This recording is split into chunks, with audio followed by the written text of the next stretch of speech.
Hi, dear Facebook users. Today's Thursday, and we're back with our English for All series with the U.S. Embassy Yerevan. This is our fourth week, and as you know, we meet every Monday via our recordings and every Thursday via our live sessions to give you tips on daily conversations when you're badly in need of ready-made expressions. So today, our guest is Mélissa Bernse. Hi, Mélissa. Hello. So please welcome Mélissa. Hello, everybody. It's nice to be here. I'm delighted to be online with you all. And we're happy to have you here. Thank you. So, dear Mélissa, a question. What is the difference between the level of professionalism, or are there any specific features that make Americans and Armenians different in the sense of being professional? And I also mean nonverbal behavior. Sure. Oh, there are probably quite a few things, which I can very happily tell you about. Okay, so let me just say that I work here in Armenia. I've been here 3 years, and I work at USAID, and I'm a communications advisor here. Oh, good. So I've been following this series. It's very interesting, oh, thank even you. for a native English speaker, and I have an English university degree, so I'm learning a lot too. So we're colleagues. Yes, we are. Thank you. So your question is a very good one, and I thought I could share maybe some examples and ideas and things I've learned from having worked around the world in different places where English is not the original, formal language of that place. And that thing makes things even more interesting. Okay. So today we're talking about sounding professional in English. Okay. I've been thinking about a few experiences, and one of the biggest points that I would want to share with everybody is that communicating is not only about what you say, but how you say it. So let me start off the bat, or say off the bat, which is a colloquialism, that the way Americans communicate is very different from many other cultures. And one thing I've noticed consistently in the many places I've been is that Americans are very direct. In our tone, in our conversations, and in our actions.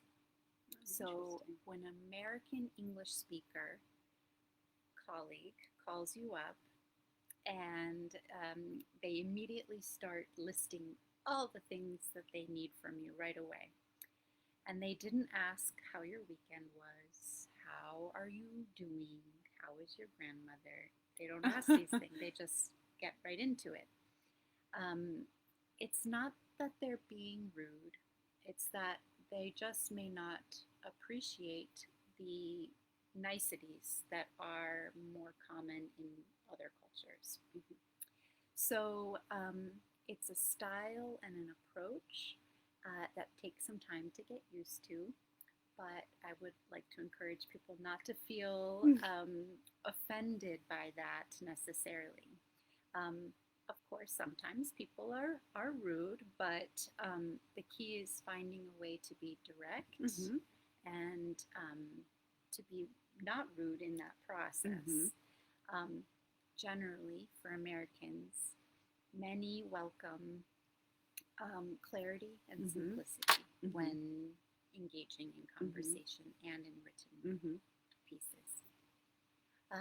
So this goes for email correspondence as well, which is very important in this type of professional life these days.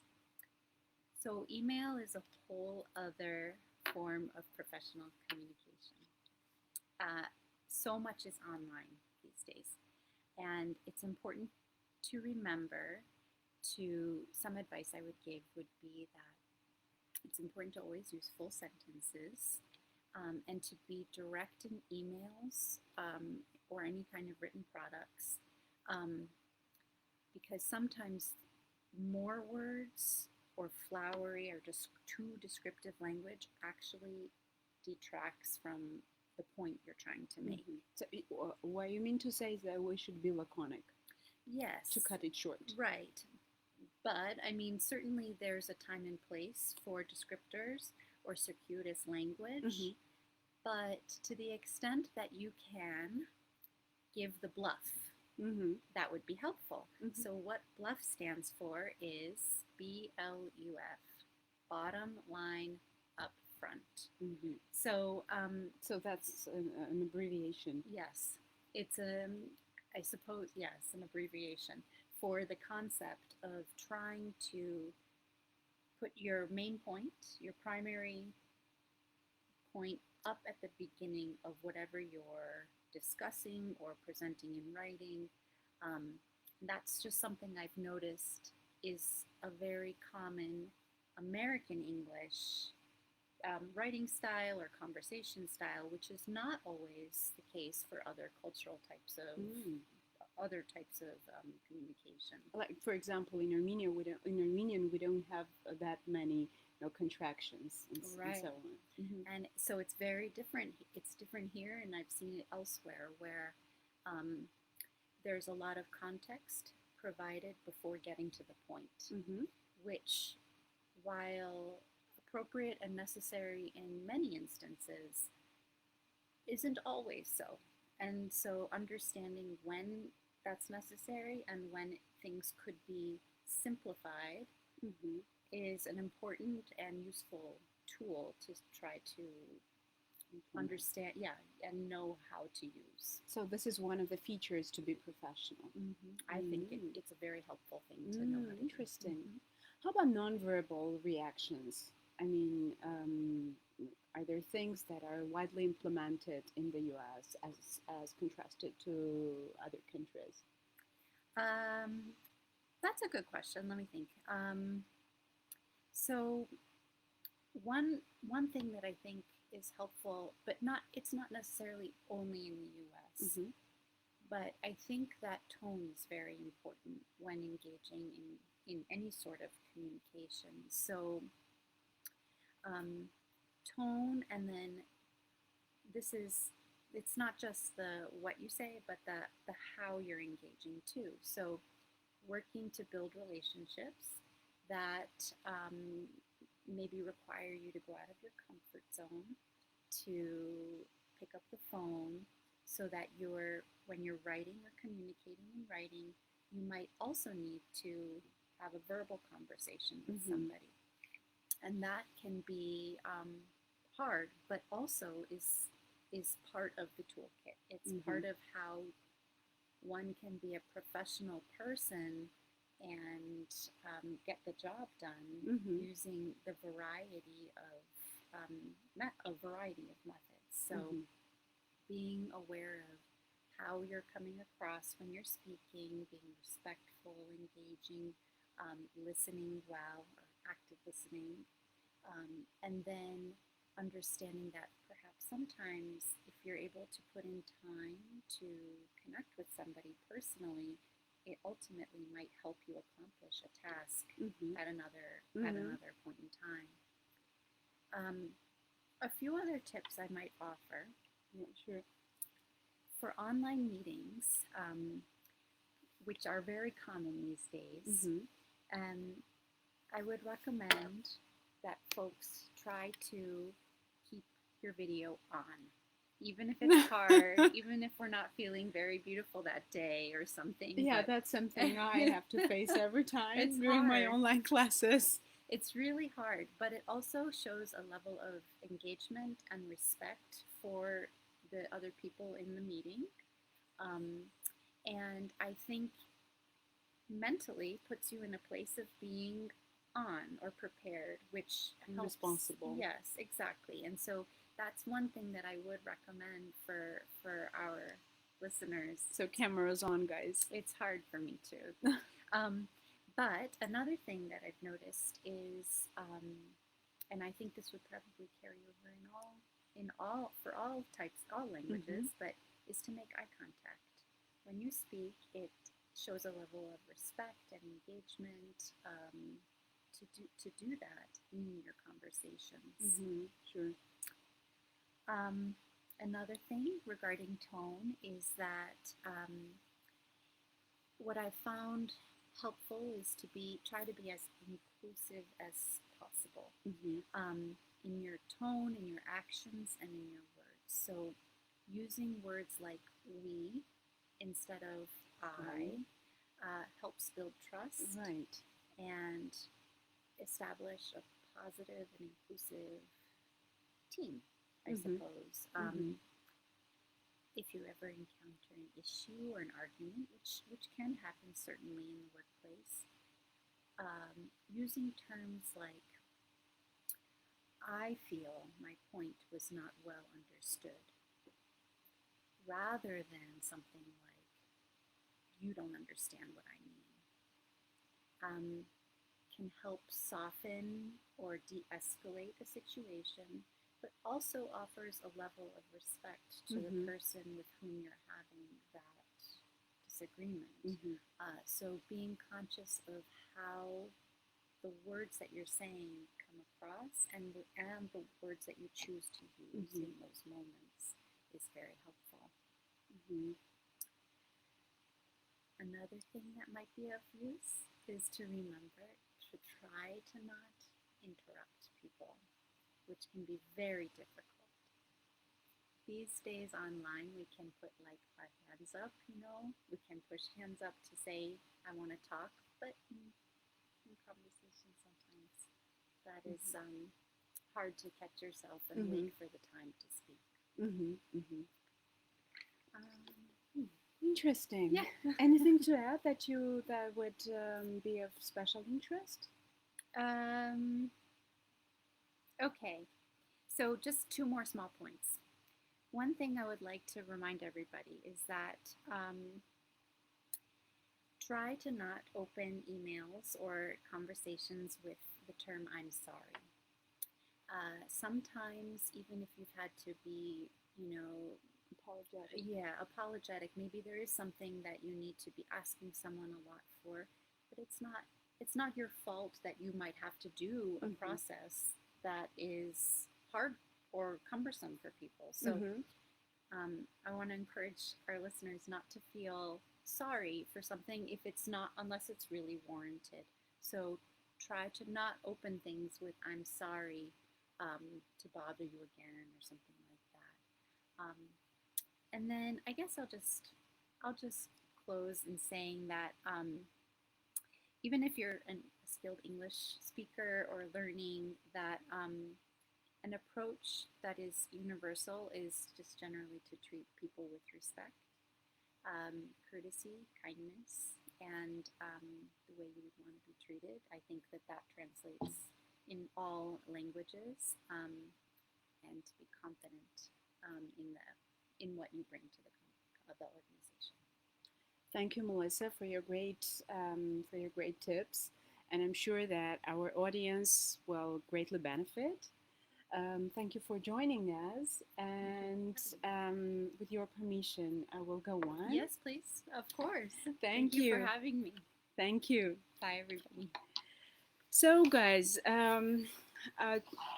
as Melissa came up with very, very interesting things and tips, I want to continue our conversation on on professionalisms. So. Generally, guys, when people meet us for the very first time, they mostly make their impressions on our personality due to our looks, and they make their decisions on our intelligence level due to the way we speak. And as in the video I said, try to avoid being overly emotional, because emotionally colored expressions are not very professional. And just remember that you should try to avoid rejections. You should try to avoid saying no to your clients, to your boss, or to the customers. You should try to find a solution. And instead of saying, I can't, or I don't know, or I'm overwhelmed, or that's my job, try to find a solution to the whole situation, because these expressions may leave the person in total embarrassment. Think of how to help the person, who to refer to, and generally, even if it has nothing to do with your contract or with your direct responsibilities, try to show that you care, and you can do that by saying, for example, I'll find that out for you. I'll find that out for you if you get a request. Or you can say, for example, you can turn to, and then the name, you can turn to Mr. say Johnson for that. You can turn to Mr. Johnson for that. Or you can also say, if you give me a minute, I will make inquiries for you. If you give me a minute, I'll make inquiries for you. Guys, if you have a deadline and you feel that you will not manage to cover the assignment, don't let people down. Just be direct, be professional, and just honestly say it by, again, offering a solution. For example, in such cases, you can say, I don't think, for example, I can manage it on Monday, but I will have it done by Tuesday, if you don't mind. So I don't think I will manage it by Monday, but I can have it done by Tuesday, if you don't mind. Or you can also say, I can have it done by Tuesday if the deadline is extended. I can have it done by Tuesday if the deadline is extended. Guys, deadline, that's the period that you have to submit or hand in your assignment. And you can miss the deadline, which means you fail to cover the job or to cover the assignment by the specific time. You can meet the assignment, which means that you are fully in the time limits. And your deadlines may be strict or tough. Strict deadline or tough deadline, which means that the period that you've got to hand in the assignment is really short. Guys, sometimes professional discussions involve quite diverse positions and misunderstanding. And, a blunt and not very professional answers may make things even worse. And in such cases, filler words like quite and exactly may be of great help to you. So instead of saying, for example, I did not say that, you can just say, I didn't quite mean that. I didn't quite mean that. Or you can say, that's not exactly what I said. That's not exactly what I said. Another thing that puts you out of professionalism is gossiping, guys. Do not gossip. Do not badmouth. It's awful. And the impression that you may create may badly reflect on your reputation. And when, for example, during an interview, if you're asked, why did you resign from your previous job? Instead of saying, well, my boss was awful, instead of saying such a rude thing, think of an answer that might put you at your best light and would create interest in your potential employer. For example, you can say, I was considering new career opportunities. I was considering new career opportunities. Or you can say, I believe my professional skills will be more beneficial to your company. I believe my professional skills will be more beneficial to your company. Another thing that I find really unprofessional is bragging, that is boasting, guys. And using superlative degree when describing you is not a good idea. So instead of saying I'm the most talented, try not to say I'm the most talented or I'm the smartest, I'm the most professional. Just be modest and let others speak of your extraordinary abilities. Another thing is that you should not be shy to ask for repetition. It's okay that you miss something, and it's really okay if you fail to understand quick native speech. And I don't think it's okay to pretend that you didn't. So to do it, you can just say, would you mind repeating? I did not catch it. Would you mind repeating? I did not catch it. Or you can also say, could you please speak up? It's too noisy here. Speak up, that is to speak louder. Okay? Could you please speak up? It's too noisy here. Or you can also say, I'm sorry. Could you please repeat that? I'm sorry. Could you please repeat that? The professional conversations quite often involve a lot of culturally colored expressions, that is idioms, phrasal verbs, and for example, when you want to say that you are in full harmony with your colleagues, that you agree with them, you can say, I am on the same page with my colleagues. I am on the same page. Or you can also say, I am on the same wavelength. I am on the same wavelength with my colleagues. And if you're on the same wavelength or you're on the same page with your colleagues, it means you see eye to eye. And in Armenian, that would sound like մենք լավ լեզու ենք գտնում. You see, both involve different organs like eyes and then tongue, but they are culturally specific, and they use quite different, forms to convey the same meaning. Or guys, if you have a lot of things, if you have very many things to do, you can say, I'm snowed under my job, or I'm snowed under my classes. Does it ever happen to you that you talk and then suddenly you completely forget what you were saying or what you were up to? It happens to me. And in such cases, it means you go blank. You go blank. For example, I was saying something and then I went completely blank. And that can be translated like ես ինչ որ բան էի ասում ու հետո լրիվ անջատվեցի. To go blank.